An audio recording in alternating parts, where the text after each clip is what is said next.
오늘도 참으로 좋은 날입니다. 오늘은 11월 18일 화요일입니다. 갑자기 날씨가 쌀쌀해졌습니다. 건강에 유의하시기를 바랍니다.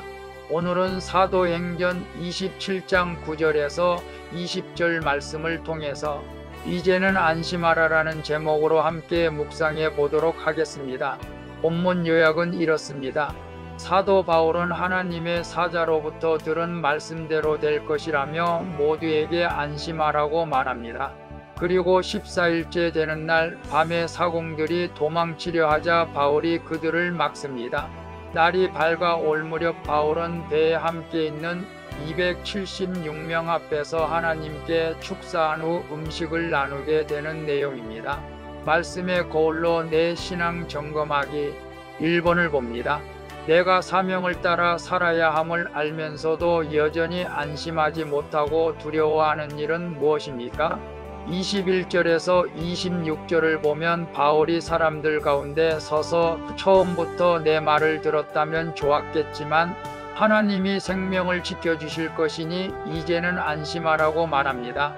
그리고 어젯밤에 하나님의 천사가 자신에게 가이사 앞에 서야 할 사명이 있음을 알려주었다고 이야기합니다.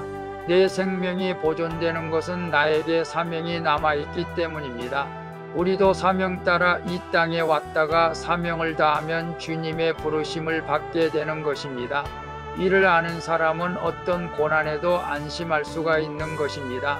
그래서 내가 사명을 따라 살아야 함을 알면서도 여전히 안심하지 못하고 두려워하는 일은 무엇입니까?라고 했을 때 사도 바울은 분명한 예수 그리스도를 로마에 가서 전할 사명이 분명히 있음을 알았기 때문에 어떤 환경 가운데에서도 두려움이 없었던 것을 봅니다. 왜냐하면 하나님이 함께 하시기 때문입니다. 오늘 우리도 마찬가지입니다. 지금 내가 살아있는 것은 주님의 사명이 있다는 증거입니다. 다시 말하면 주님의 일을 하라는 것입니다. 부족하고 연약하고 때로는 믿음도 없는 우리에게도 사명을 주시어 오늘 살게 하고 있습니다. 그 사명은 예수 그리스도를 증거하는 것입니다. 오직 주 예수 그리스도의 복음을 증거하라는 사명이 있기에 언제 주님이 부르시더라도 두려워하지 않고 오늘 하루도 주님이 주시는 생명을 소중히 여기며 복음을 위해 살 수 있기를 축복합니다. 그러면 우리는 어떤 두려움도 사라지게 될 줄로 믿습니다. 2번을 봅니다. 지금 내가 혼자 해결하려고 하는 일은 무엇입니까? 공동체와 함께 말씀으로 해석하며 걸어갑니까? 27절에서 32절을 보면 14일째 되는 날 밤 육지에 가까워진 것을 짐작한 사공들은 거룻배를 내려 몰래 도망치려고 합니다. 이때 바울은 이들이 배에 남아있지 않으면 구원을 얻지 못한다고 말하죠. 구원은 개인적인 일이 아닙니다. 혼자서는 어떤 구원도 이룰 수가 없습니다. 우리의 구원도 삼위 하나님이 함께 이루셨습니다. 그러므로 나만 살려고 하기보다 믿음의 공동체 안에서 지체들과 함께 말씀으로 해석하며 나갈 때 구원을 온전히 누릴 수가 있습니다. 그래서 지금 내가 혼자 해결하려고 하는 일은 무엇입니까? 공동체와 함께 말씀으로 해석하며 걸어갑니까라고 했을 때 우리가 교회의 공동체 안에서 원치 않는 일들이 발생할 수도 있고 서로 생각이 달라서 오해할 수도 있습니다. 또한 개인적인 문제도 있을 수 있습니다. 그럴 때 우리가 서로 만나서 이야기하고 기도할 때 모든 문제가 해결되는 것이죠. 나 혼자 해결하려고 하면 해결할 수도 없고 문제만 커질 수밖에 없습니다. 나만 없으면 되지라고 하는 생각은 나도 죽고 교회 공동체도 죽이는 것입니다. 그래서 나 혼자만 문제를 해결하려고 애쓰지 마시고 교회의 공동체에 함께 말하고 기도하고 서로 대화하면서 문제를 풀어나가는 것이 하나님의 뜻이고 마귀에게 속지 않는 일인 줄로 믿습니다. 3번을 봅니다. 내가 고난을 이겨내고자 우리와 함께 적용해야 할 일은 무엇입니까?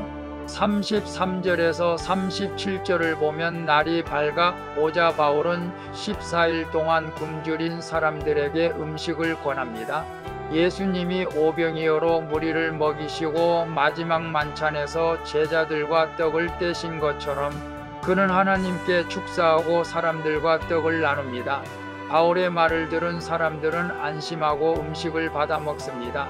이렇게 고난 속에서도 함께 떡을 떼고 예수의 이름으로 하나 되는 자들이 진정한 우리입니다. 우리는 풍랑 속에서도 예수님과 함께 고난을 나누는 우리의 자리에 있어야 합니다.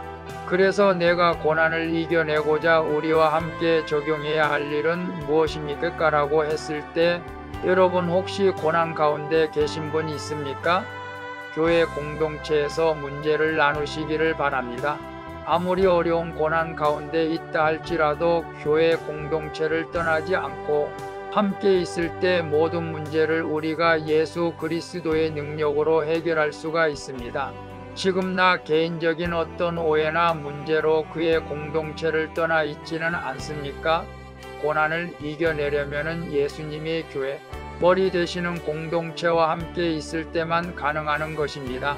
그래서 어떤 문제나 오해로 공동체를 잠시 떠나 있다 할지라도 다시 함께하는 것이 하나님의 뜻이고 우리입니다. 그것이 고난을 이기고 세상을 이기는 비결이 되는 것입니다. 교회 공동체를 떠난 분이 있다면 속히 교회 공동체로 돌아올 수 있기를 바랍니다. 그 속에서 모든 고난을 이기는 해법을 능력을 주님이 주시는 것입니다. 기도하겠습니다. 주님, 나만 위해 살던 저에게 남을 위해 사는 사명을 주셔서 감사드립니다. 이제 스스로 문제를 해결하기보다는 교회의 공동체 안에서 믿음으로 해석하며 진정한 구원으로 나아갈 수 있도록 인도해 주시옵소서. 주님, 고난 속에서 주님을 향해 바라보는 공동체를 귀하게 여겨 주시옵소서. 교회의 머리 되시는 예수 그리스도의 이름으로 기도합니다. 아멘. 오늘도 수고하셨습니다. 사랑합니다. 축복합니다. 샬롬.